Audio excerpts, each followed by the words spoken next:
তো লক্ষ্য করুন, ধর্ম চর্চা করুন, না হলে স্ত্রী দৃষ্টাসু বার্জেয় জায়াতে বর্ণসংকরা।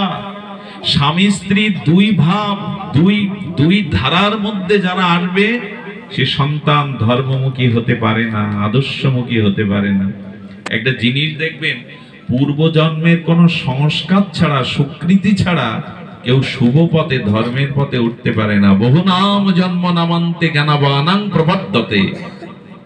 বহু জন্মের স্বীকৃতি না হলে মানুষ আদর্শবান, ধর্মমুখী হয় না, আদর্শমুখী হয় না। এক জন্মের সৌভাগ্যে সব হয় না। এই জন্য সংস্কার দরকার। আমি গত কোথায় পাঠে বলেছিলাম, মানুষ বাড়ি সংস্কার করে না, বছর শেষে রং টানে। কি করে? ওটাকে কি বলে? সংস্কার বলে তো। প্লাস্টারটা সংস্কার করে, রং সংস্কার করে।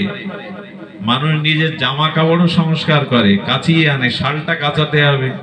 রাস্তা সংস্কার করে, সব সংস্কার করে, কিন্তু মানুষ নিজে সংস্কার কিভাবে হবে, এ সংস্কারের গায়ে হাত নেই। করি আমরা সংস্কার করি নিজেকে? সাবান সোডা দিয়ে তো কাপড় সংস্কার করেন, রং টেনে বছর অন্তর তো বাড়ি সংস্কার করেন, রাস্তা ভেঙে গেলে রাস্তা সংস্কার করেন। কিন্তু এই মানব জীবনটা, আমি যে মানুষ, আমি যে একটা মানুষ, আমার সংস্কার দরকার। কারণ আমার মধ্যে অনেক অসৎ ভাবনা, কামনা, বাসনা আছে, এগুলো সংস্কার করা দরকার। কই সে সংস্কার? সব সংস্কার প্রয়োজন মনে করে নিজেকে সংস্কার করতে হবে, এটা ভাবনি। এই সংস্কার হয় এই ভাগবত অনুষ্ঠানে, সংস্কার হয় শাস্ত্র অনুশীলনে, হরি নামে, ভাগবত কথা শ্রবণে।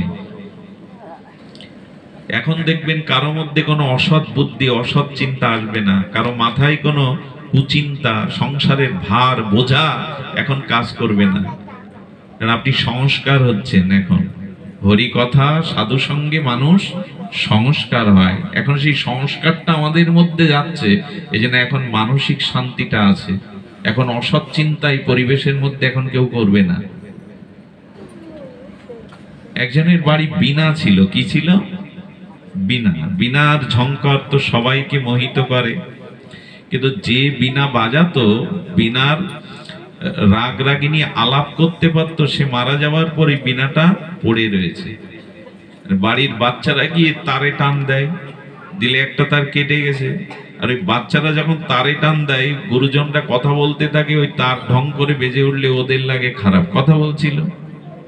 আচ্ছা, রাত্রেও বীণা বাজায়, ইঁদুর গিয়ে পড়ে, বিড়াল গিয়ে তার টান দেয়। গৃহকর্তাদের ঘুমের ডিস্টার্ব হয়, সকালবেলা উঠে ওই পুরাতন বীণাটা গাছতলায় আবর্জনা টোনা ফেলে, ওখানে রেখে চলে আসছে। ওইখানে দূরে দাঁড়িয়েছিল এক বীণা বাদক এবং সঙ্গীতজ্ঞ সাধক। ও এসে তাড়াতাড়ি বীণার তারটা বেঁধে নিয়ে ও সুর আলাপ করতে শুরু করেছে। ও তখন বাড়ি পর্যন্ত আসেনি। এত সুন্দর বীণা বাদনের দ্বারা সুর আলাপ করে কে? এসে দেখে গাছতলায় যে বীণাটা, তার কাটা বীণাটাও রেখে গিয়েছিল, ওই বীণাটাকে তার বেঁধে ও সুর আলাপ করছে মধুর সুরে। ও দাঁড়িয়ে দেখছে। একথা বলার অর্থ কি? বীণাটা তো ওর বাড়িতেই ছিল, কিন্তু সংস্কার করে বাজানোর দক্ষতা, ক্ষমতা, চেষ্টা ওর ছিল না। একই বীণা যিনি সংস্কার করে বাজাচ্ছেন, তার সুরালাপে মধুর পরিবেশ তৈরি হয়ে যাচ্ছে, সুরালাপে মোহিত হচ্ছে। এই জীবনটাও বীণার মতো, কি সংস্কার করুন। অনেক তার কেটে গেছে, এই জীবনটাকে সংস্কার করুন। খাও দাও ফুর্তি করো, এরকম করার জন্য মনুষ্য জীবন না।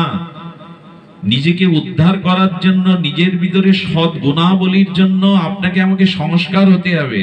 আর এটা শ্রী গুরু চরণ আশ্রয় না করলে, সাধু সঙ্গ না করলে, হরি কথা হরি নাম জীবনে গ্রহণ না করলে, কোটি জন্ম ব্যাপীও সংস্কার হবে না। মানুষ কখন সংস্কার হয়? সব বুঝি, সব থালা বাসনটাও প্রতিদিন সংস্কার করতে হয়, মাছ দেয়, এটা বুঝি। আমার হৃদয়ে যে ময়লা জমে গেছে, কাম কামনা বাসনা, আর ওটার সংস্কারের চিন্তা নেই, একে বলে দুর্বুদ্ধি, একে বলে পতন বুদ্ধি। এখন শুরু হয়েছে তাই। আরে বাবা, এত টাকা, এত লেখাপড়া, এত ভৌতিক উন্নতি, এত বিদ্যুৎ, এত কিছু, তো শান্তি নেই কেন? শান্তি নাই। শান্তি নাই কারণ আমাদের জীবনে সংস্কার নাই।